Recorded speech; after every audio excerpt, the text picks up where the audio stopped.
If your infant has a cough, do not do what I am going to talk about. My name is Dr. Sarah Modi. I'm a pediatric pulmonologist. Number 1, do not reach for an antibiotic. The next thing you should not do is cough syrups.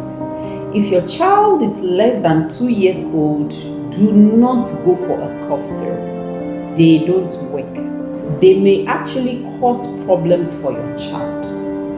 The other thing you shouldn't do, if your child is less than 1 year old, don't give honey to the child. Honey is a home remedy for cough and colds, but not if your child is less than 1 year old.